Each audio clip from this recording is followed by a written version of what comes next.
Welcome back guys, karibuni sana and bienvenidos. This is Huku Abroad.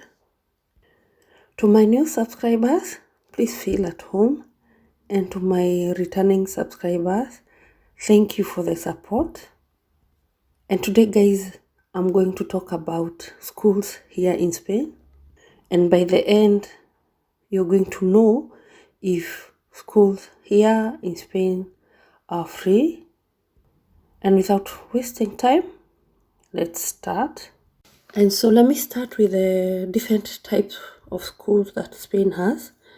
And there are three.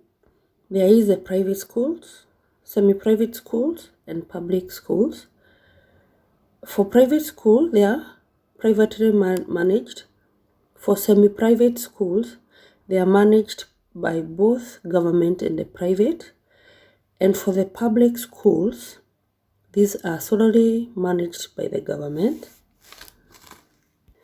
And something to note here is that there is no boarding schools here in Spain. And for the public schools, that's what I'm going to discuss about. You are allocated a school according to where you live by the government. And also there are so many schools, and so kids don't have to move for so long to go to schools. And also now that the schools are just near where you live, kids are dropped to school by their parents or their guardians, and it's the parent or the guardian to pick them up. And for private and the semi-private, these schools you have to pay, but for the public schools, those are the ones that are governed by the government.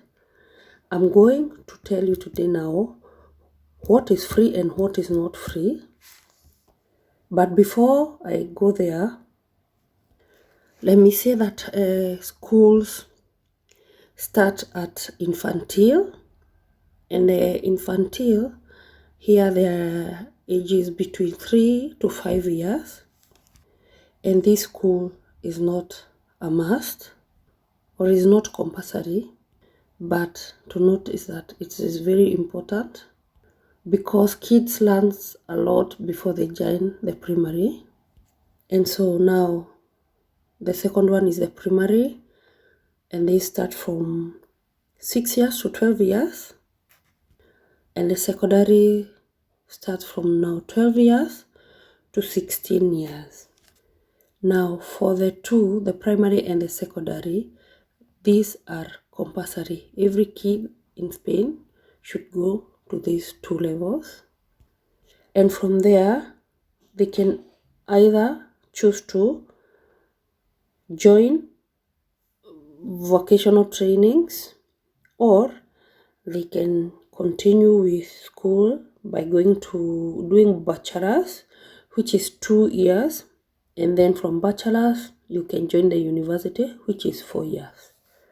On time, the primary and the infantile, they go to school only for 5 hours in a day, and for secondary they go from 6 to 7 hours. And for the primary and the infantile, they have 3 trimester, which runs from September to June, mid-June, and then they will break for the long holiday, summer holidays. And so now the 5 hours are for the normal course studies, and in the 5 hours they will get very short breaks. And so for the extracurricular activities like sports and games, all those are done after the 5 hours. And this one is a parent to choose what their kids are talented in or what they want to do, and this is paid separately according to what you want. And also now after the 5 hours of the course, you can choose either to pick your kid and go home, or for the parents who are working, they can be left for something they call Commodore, and they can wait until now the parents are free and they can come pick them, or those one who are working will be able now to come pick the kids later. And also for the 5 hours, there are two types of system where kids will go to school at 9 and then they will come out at 2, and there's another one where the kids goes to school at 9, they break at 12:30, then come back from 2:30, and then they close at 4. Now this one varies with school, like a school will vote which one they want. Now on the textbooks, the infantiles don't buy the textbooks, and from primary 1 to 2, this one needs to buy some special kind of textbooks that they also use to write on them. Now after using these books, mostly you will not be able to use them again, and also something else is that these textbooks keeps on changing, and so you'll find the textbooks which were used last year are not the one that are being used this year. And for the primary 3 going up, here the government comes in and they have something called book banks, where the government is able to give the student books to use, textbooks to use, and then they are to return at the end of the trimester. And this one is for the parents to apply if they need it. What you need to know about this is that the time to apply for these books is very short. You need to be very fast when they open. And also sometimes the government won't give all the textbooks, and so the parent will still have to go back and buy some. But what I can say is that this one really helps because the textbooks are also expensive. And so in summary, what I can say is that, so in Spain, every kid has a right to education. And I mean, even when the parents are not working, the kids are still going to go to school. And the government will come in and pay for the tuition fee for infantile, primary and secondary schools. And also now they will give books, textbooks, which needs to be returned.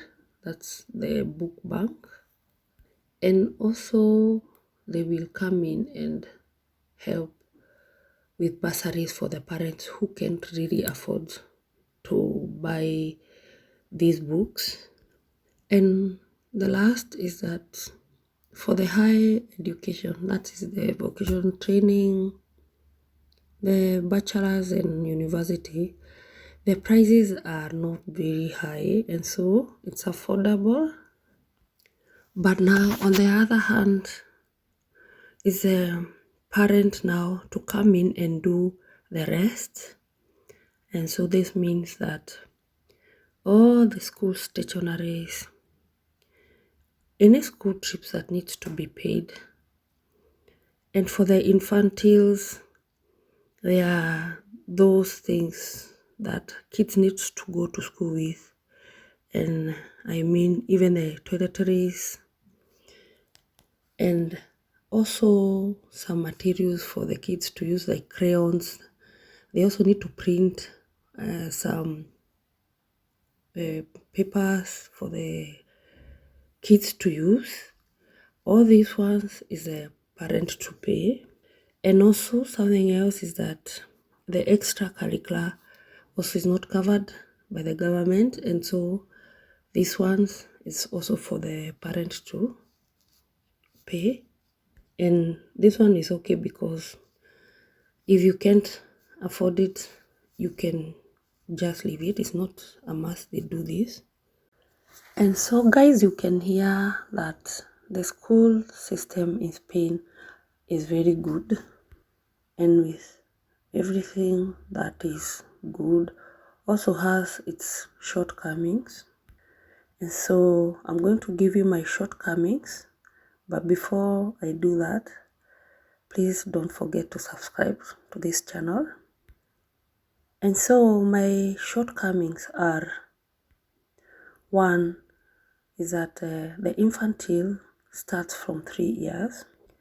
And as much as this level of infantile is not compulsory, it is very important for the kids because they will learn so much before they join the primary.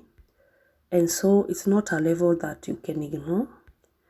But now what I found